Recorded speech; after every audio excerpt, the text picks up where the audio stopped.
Salut tout le monde, c'est Flo pour Alcon France. J'espère que vous allez bien. On se retrouve pour ce premier brief de la semaine, ce 20 octobre. Les news du jour. Tempo, la blockchain dédiée au paiement de stablecoin de Strip, a levé 500 millions de dollars lors d'un tour de table valorisant l'entreprise à 5 milliards. On voit que voilà, ça continue. Les entreprises investissent passablement. La valorisation des entreprises autour, on peut dire les proxys aussi de la blockchain, continue à bien se porter.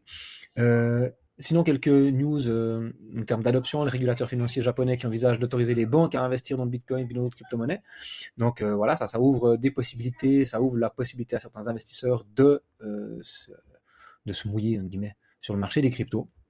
À voir maintenant, je ne connais pas tellement la dynamique et la propension des particuliers au Japon. Est-ce que, par exemple, les fonds d'investissement qui gèrent les retraites ou ce genre de choses-là, est-ce que c'est plutôt des fonds qui se portent sur les assets à risque ou pas? Je connais pas tellement bien la politique japonaise, mais toujours est-il que ça reste un énorme pays avec beaucoup d'argent, donc ça peut être que positif. Euh, En ce moment, AWS, donc de Amazon, Amazon Web Service, il rencontre des monstres soucis. Il y a pas mal de sites internet qui ont des latences, qui ont des problèmes pour fonctionner, dont Coinbase. Donc, si vous êtes...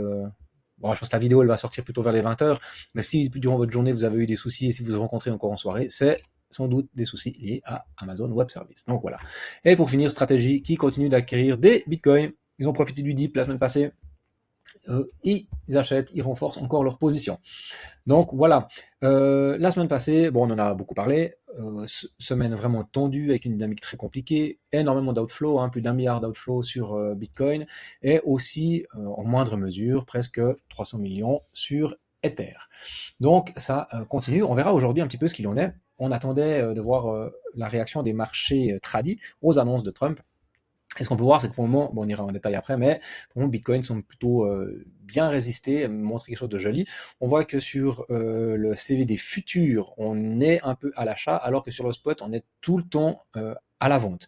Donc, qu'est-ce que ça veut dire? Ça veut dire que les gens en spot ont plutôt tendance à fermer leur position, ou en tout cas, on est sur un marché plutôt neutral, alors qu'en futur, on ouvre des positions. Alors, ce qu'il faudra savoir, maintenant, on voit que l'open interest augmente de nouveau avec l'augmentation du prix. Donc la question c'est, est-ce qu'on ouvre des shorts ou est-ce qu'on ouvre des longues? Donc ça, ce sera la grande question. Et puis on voit que le funding rate, il remonte aussi. Donc pour ouvrir un long, ça coûte de plus en plus cher. Donc sans doute qu'on ouvre des longues. C'est bien possible. Donc si trop de longues sont ouverts, vous savez ce qui va se passer, on va les liquider. On voit ça c'est Binance, ça c'est tous les exchanges. Donc pour le moment, les points d'intérêt, ils se trouvent là autour des 112 000 et des 110 000. Il y a quand même pour le moment plus de gens qui sont en short sur ce marché, en tout cas plus proche. Donc on a plutôt une tendance, je pense, si on se fie à ce genre de chart-là, ce sera plus facile d'aller chercher, il y aura plus d'intérêt d'aller chercher les gens qui sont en short, parce qu'ils sont plus proches, c'est plus facile d'aller les dégager.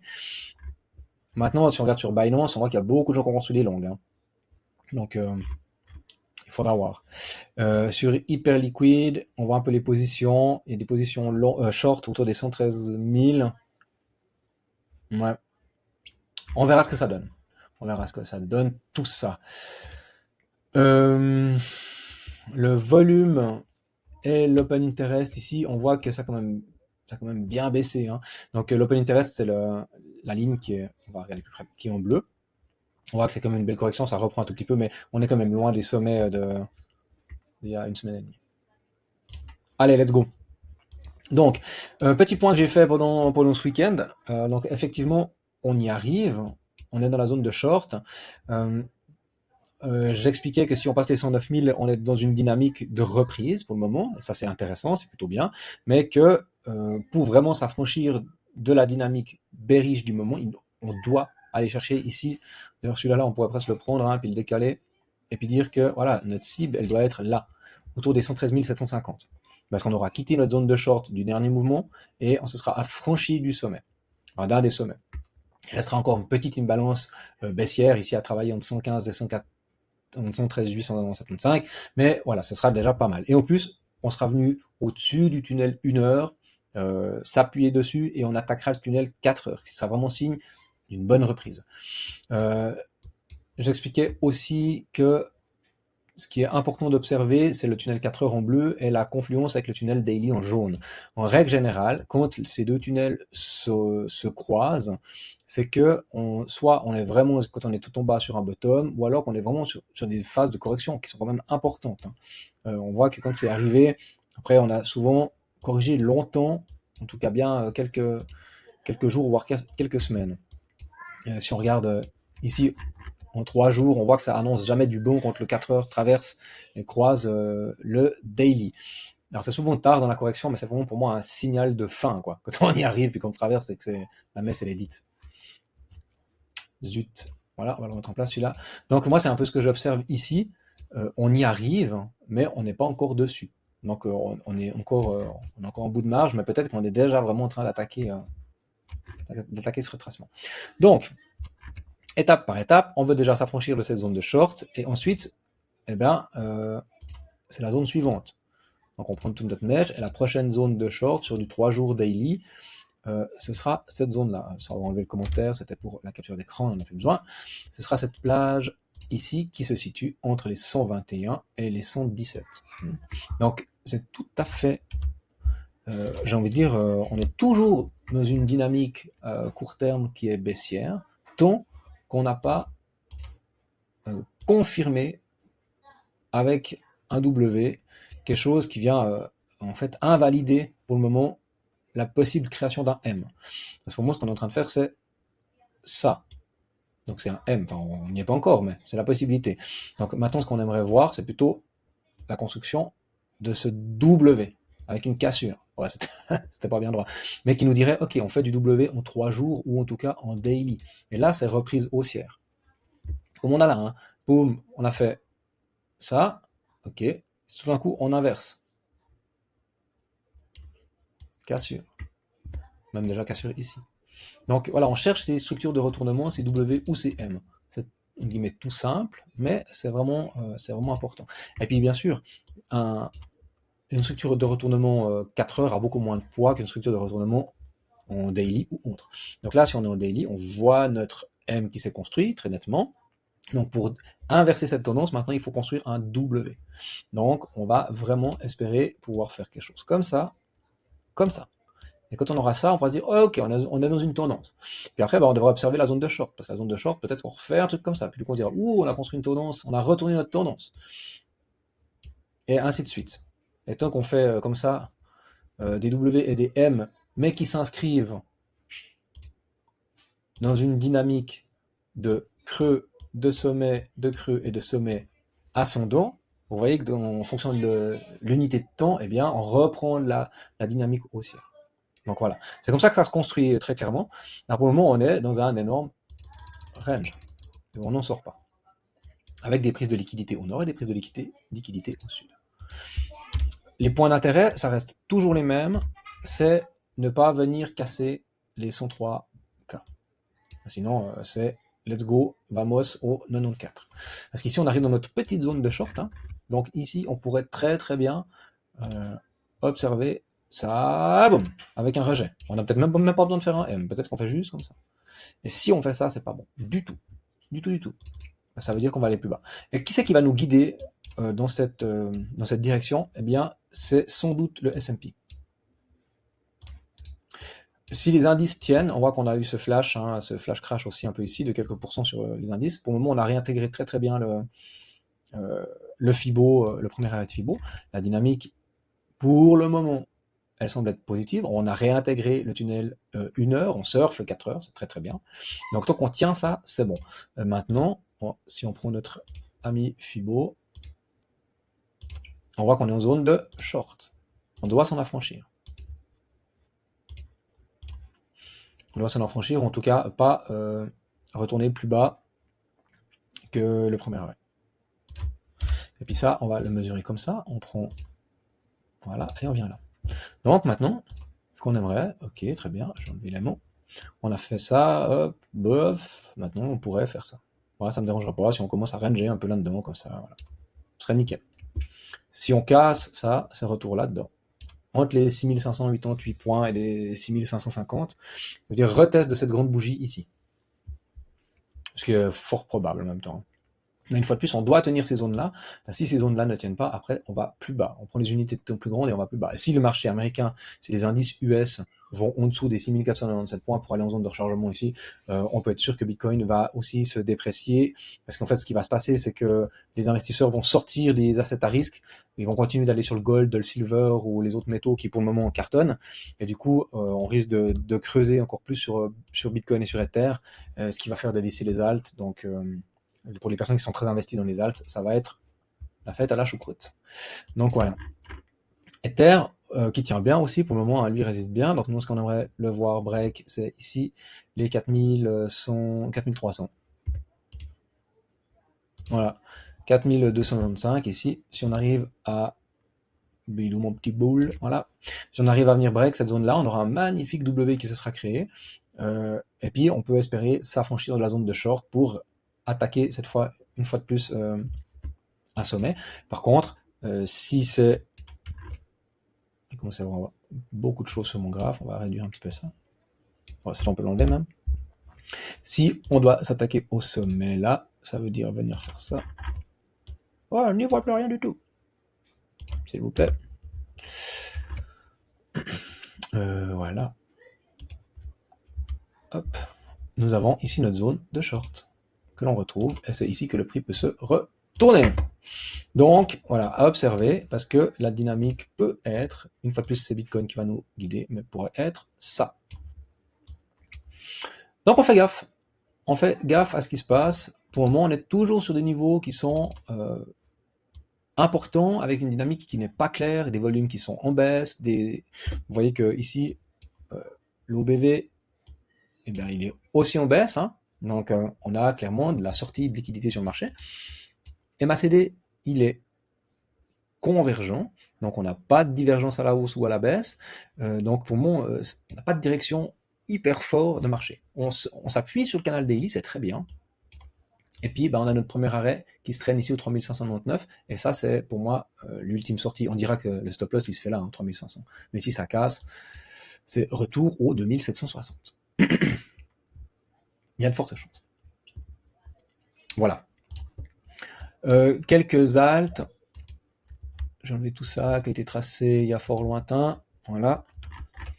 Tao, toujours strong, qui a bien rebondi d'ailleurs. Hein. On est venu faire la mèche, on a appuyé sur le triangle et on est reparti. Donc très strong. Pour le moment, on va voir s'il confirme avec vraiment cette fois un prix qui arrive à s'affranchir fortement et à partir un peu en vertical, ou si on doit encore ranger, monter gentiment, mais pour moi très fort. Donc les gens qui sont sur Tao doivent être bien contents. Donc tant mieux. Hondo, on en parle aussi beaucoup. Hondo, il a beaucoup de peine à reprendre de la force. Il n'a pas réintégré comme beaucoup ces niveaux. Voilà, hein, nous on surveille. Moi j'aimerais pas qu'il casse la zone 0,66, 0,62 parce que sinon c'est go back au 0,48. On a l'ancien stop là qui est à 0,62. Pour moi c'est un peu la limite, hein, qui mèche un petit peu mais qui réintègre très vite. On va se dire que c'est ok s'il doit aller prendre la liquidité et puis alors un coup de mou. Mais moi je le préférerais dans son triangle de compression. Pour le moment, voilà, il tient, bon, on va dire. Il tient son range, il tient le bas de son range. Pendle, lui, très faible. Il est clairement plus bas que les autres. Aussi, on va surveiller un petit peu ce qui se passe sur Pendle. On voit qu'il a moins rebondi, son rebond était moins fort. Si on vient break ici les 2,94, on va sans doute finir de travailler toute la zone de rechargement des 3,5 à 2,76 pour aller peut-être au 2,32. Il y a de fortes chances. On a des mèches qui traînent un petit peu ici, on voit. Donc il y a bien des chances qu'on ait un peu plus bas. Je voulais voir encore Render qui est un peu dans la même configuration que Hondo. Il y avait cette espèce de range qui était plus haut avec paf le coup derrière la tête et puis la peine à le réintégrer complètement, mais par contre on tient le bas du range qui s'est fait depuis avril 2025. Donc là on est plutôt dessus. Donc c'est vraiment un peu la même charte que Hondo. Il manque un peu de force. Par contre, on a des signaux un peu plus encourageants. Hein. On a l'OBV qui tente de revenir un peu sur quelque chose de correct, le MACD, pardon, et puis l'OBV aussi, la moyenne qui remonte gentiment, mais pour le moment, ça reste très mitigé.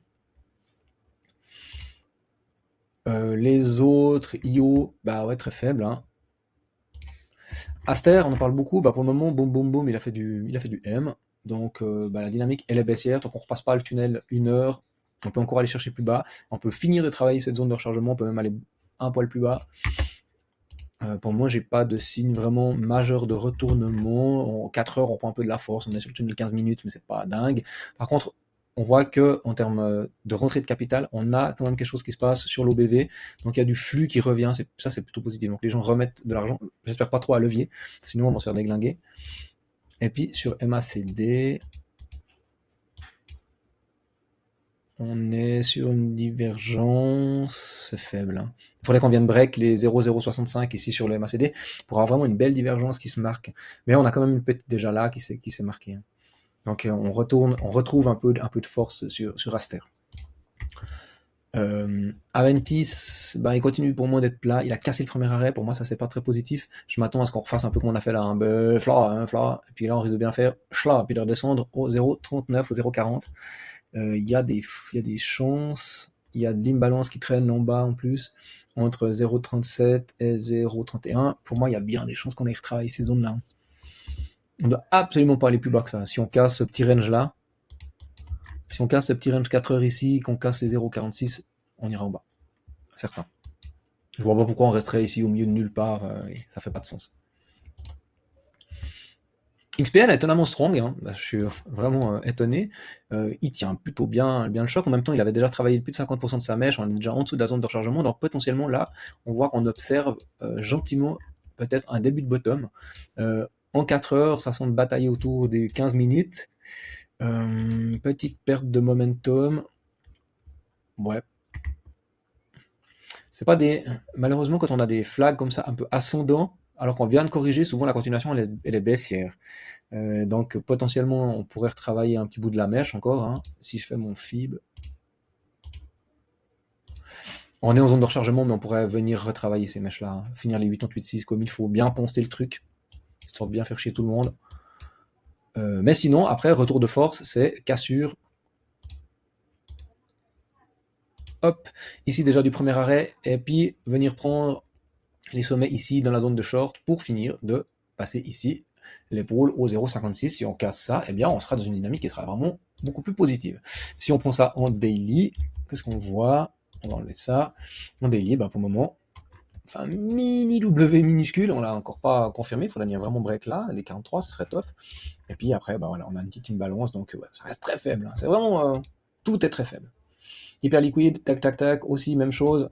J'expliquais plusieurs scénarios à des membres, Elite Investor pendant le week-end. Parce que je vous rappelle que au-delà de la partie gratuite, là, le canal public et puis toutes les infos que vous pouvez trouver, donc venez seulement poser vos questions, n'hésitez pas à vous inscrire, c'est complètement gratuit. Mais au-delà de cette partie-là, nous on vous propose un suivi plus personnalisé avec notre programme Elite Investor. Donc ça, vous pouvez sans autre souscrire. Vous pouvez déjà prendre un appel stratégique avec nous. On regarde un petit peu où vous en êtes, ce que vous voulez. Et puis, dans ces phases de marché tendues, on pourra vous guider un peu plus peut-être sereinement. Vous voyez qu'il y a des phases où on propose des techniques et des approches pour pouvoir prendre des calls et autres. En même temps, on vous forme sur le marché, on vous explique aussi un peu plus la technique, et puis énormément d'informations et de données pour être profitable sur ces marchés, surtout dans ces périodes un peu complexes. Et vous voyez que les membres, eh bien, ces derniers temps, malgré tout, ils font des belles perfs sur les perpétuels. Donc, on vous apprend à gérer votre risque et tout ça. Donc, n'hésitez pas à nous rejoindre si ça vous intéresse. Prenez votre appel stratégique et si on vous convainc, ça c'est notre travail, et bien ensuite vous pouvez souscrire à notre programme. Voilà, je retourne sur Hyperliquid. On finira avec Linea, projet auquel on apporte pas mal d'importance depuis qu'ils ont fait leur partenariat avec Swift. Donc voilà, le prix pour le moment il corrige comme les autres. Il tient son bottom ici, c'est pas mal. Peut-être qu'on peut encore aller chercher un truc un petit peu plus bas, mais toujours est-il que ça commence à devenir intéressant. Si le S&P il tient ses promesses et puis qu'on retrouve une dynamique un peu stable, que Trump nous dit pas trop de la merde ces prochains jours, eh bien on pourrait se dire que on était quitte pour une bonne frayeur et qu'on est reparti vers des ciels un peu plus radieux, des cieux un peu plus radieux. On verra tout ça. Ok, moi j'en ai fini pour aujourd'hui. On se retrouve comme d'hab demain pour un nouveau point de marché. D'ici là, moi je vous souhaite une excellente suite de journée. Allez, à bientôt. Ciao, ciao.